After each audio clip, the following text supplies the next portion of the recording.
Você acreditaria em mim se eu lhe dissesse que a arma mais assustadora dos vikings não era o machado nem a espada? O que fez a Europa inteira tremer foi, na realidade, um ser feito de madeira, ferro e lona. Um navio com a forma de um predador, com alma, vontade e nascido para espalhar nada além de puro terror.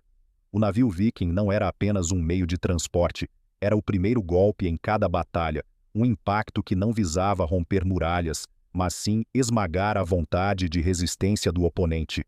Para os vikings, a guerra não começava apenas quando os guerreiros pisavam na margem, começava muito antes, no momento em que as silhuetas dos navios apareciam no horizonte. Ao amanhecer, uma forma deslizava silenciosamente, sem som, sem aviso.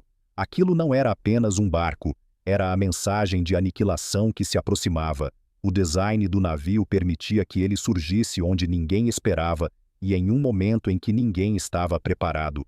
Era uma arma criada não apenas para dominar as águas, mas para atacar diretamente o espírito humano. Quando o oponente ainda estava confuso e duvidava de sua própria força, a batalha, na verdade, já estava praticamente decidida. Quando o medo domina suas mentes, as pessoas ainda são calmas o suficiente para oferecer resistência? Imagine um nascer do sol tranquilo em uma vila costeira europeia.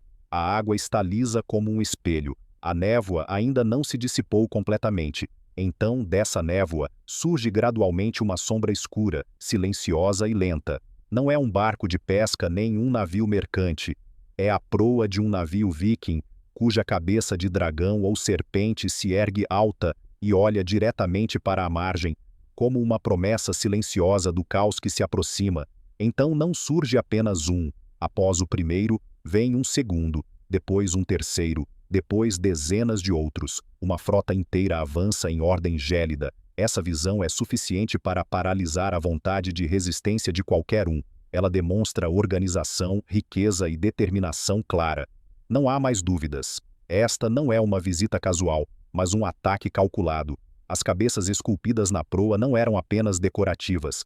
Eram símbolos de status dos líderes e sinais da força da tripulação. Os vikings acreditavam que não apenas aterrorizavam as pessoas, mas também afugentavam os espíritos protetores da terra. Ao longo da amurada, os escudos pendurados lado a lado formavam a imagem de uma muralha de aço flutuando na água. Em muitas crônicas europeias da época, os navios vikings eram descritos como criaturas fabulosas, monstros do norte. Antes que a primeira lança fosse lançada, antes que o primeiro machado fosse brandido, o navio já havia cumprido sua tarefa mais importante: semear o medo e fazer o oponente duvidar de sua própria capacidade de resistência. O que você acha mais assustador? A visão das cabeças de dragão se aproximando ou a sensação de saber que você está completamente despreparado? A verdadeira força do navio viking não residia em sua aparência assustadora, mas em um design que mudou fundamentalmente as regras da guerra medieval. O navio tinha um calado extremamente baixo e um fundo quase plano, o que lhe permitia penetrar em locais onde outros navios marítimos jamais ousavam ir.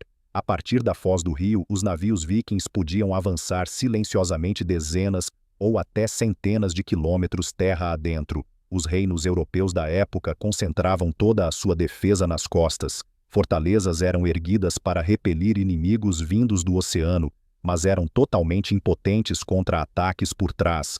Os navios vikings ignoravam os portões da cidade, ignoravam os portos marítimos e desembarcavam em qualquer margem de rio, em florestas ou pântanos, onde fosse conveniente. Nenhum lugar era considerado seguro. Esse design permitia ataques relâmpagos conhecidos como Strandhogg. Os vikings atacavam rapidamente, saqueavam tudo e recuavam antes mesmo que as forças de defesa pudessem se reunir.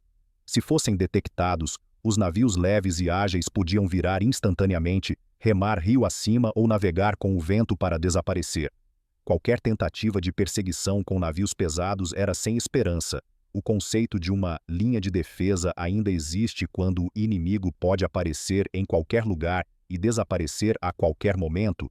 Quando frotas vikings se encontravam em mar aberto, seu modo de lutar diferia fundamentalmente do que se imagina normalmente de uma batalha naval. Em vez de manobrar caoticamente ou tentar afundar o oponente, Os líderes vikings ordenavam que seus navios se aproximassem e fossem amarrados uns aos outros com cordas. Em pouquíssimo tempo, muitos navios individuais tornavam-se uma massa única, tão sólida quanto uma ilha flutuando no mar. No centro dessa formação ficava geralmente o navio do líder, que era maior, mais alto e mais bem protegido. Navios menores eram amarrados nos flancos, formando as asas protetoras. Toda a massa flutuava silenciosamente, esperando que o oponente decidisse atacar. Basicamente, esta era uma disposição tática que forçava o inimigo ao combate corpo a corpo, no qual os vikings tinham a vantagem absoluta. Quando duas frotas se aproximavam, o mar parecia desaparecer. A batalha naval tornava-se um combate terrestre, travado em convéses estreitos. Os navios funcionavam agora como pontes que ligavam os guerreiros de ambos os lados. O resultado da batalha era geralmente decidido pela conquista do navio central. Assim que o navio do líder caía, o restante da frota também se desintegrava rapidamente. Esta é uma postura defensiva passiva ou uma armadilha montada para forçar o oponente a cair nela.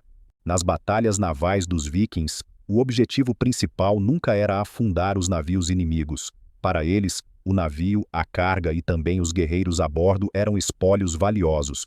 Portanto, toda a tática marítima era projetada para alcançar o inimigo, dominá-lo e tomá-lo completamente, em vez de destruí-lo.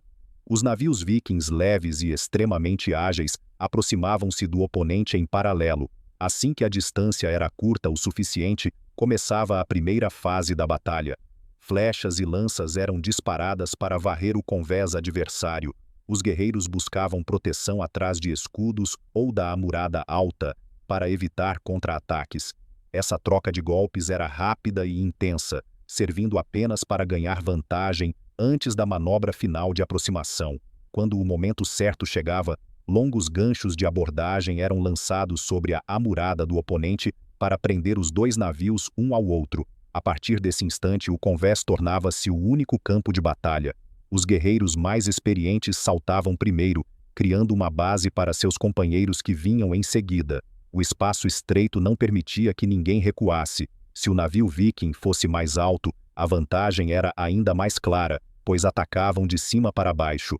Nesse momento, a vitória não dependia mais da arte de conduzir o navio, mas de resistência, disciplina e da habilidade no combate corpo a corpo. Mas seria essa já a verdade completa sobre a guerra naval dos vikings? Na imaginação moderna, as batalhas navais antigas são frequentemente associadas à imagem de navios colidindo frontalmente e usando sua proa para perfurar o casco do oponente.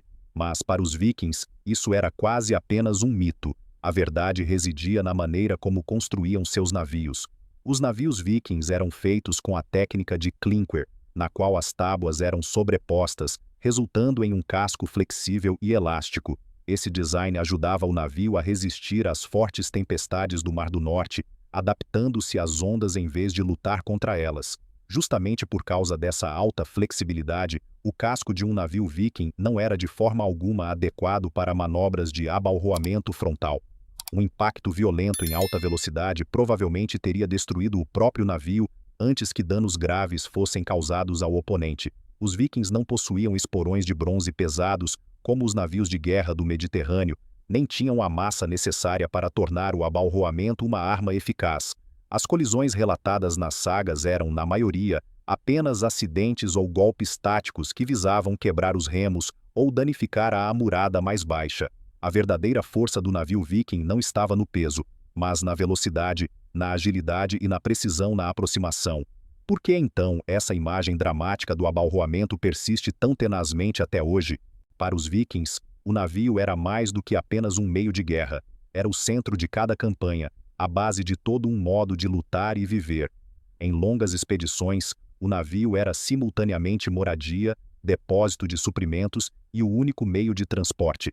Água potável, carne seca, peixe seco e grãos eram armazenados diretamente sob o convés e os bancos de remadores, permitindo que os exércitos vikings agissem de forma independente por semanas ou até meses, sem depender de suprimentos do continente. Foi exatamente essa capacidade que lhes permitiu avançar profundamente no interior da Europa. Os navios vikings os levaram a Paris, Londres, Colônia e os trouxeram de volta antes mesmo que os defensores pudessem reagir. Se necessário, os navios eram puxados para a terra e alinhados para formar uma sólida muralha defensiva. O espaço entre os cascos era preenchido com escudos ou terra, transformando o local de desembarque em uma fortaleza improvisada, mas extremamente difícil de conquistar. Em campanhas prolongadas, as frotas chegavam a passar o inverno. Os acampamentos gradualmente se transformavam nos primeiros assentamentos vikings na Inglaterra, França e Europa Oriental. O navio agora não servia apenas ao saque, mas à conquista e à sobrevivência. Era a rota de fuga segura se a situação piorasse e a única ligação com a terra natal. Sem este navio, não haveria ataques audaciosos, nem rios que se tornaram rodovias, nem a era viking como a história a conhece. Estaria sua maior arma talvez não no fio do machado, mas na inteligência que criou este navio. Ao olhar para trás, para toda a maneira como os vikings faziam guerra, uma verdade torna-se óbvia. O que mudou a história não foi a força muscular dos guerreiros, nem a crueldade dos ataques, mas a inteligência por trás do navio que utilizavam. Cada tática, desde o terror psicológico até os ataques fluviais e o combate naval, passando pela construção de fortalezas improvisadas em terra, teve sua origem no design atemporal do navio viking. Construtores de navios anônimos criaram uma máquina de guerra perfeita para o ambiente hostil do norte da Europa. O casco era leve, porém durável, flexível, porém estável, e podia ser remado contra o vento ou conduzido sob velas pelo oceano.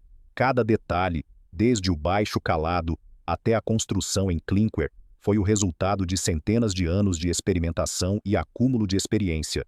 Com isso, os vikings alcançaram uma velocidade, um elemento surpresa e um alcance com os quais nenhum oponente conseguia competir. Este navio abriu caminho não apenas para saques, mas também para o comércio, a descoberta e a colonização.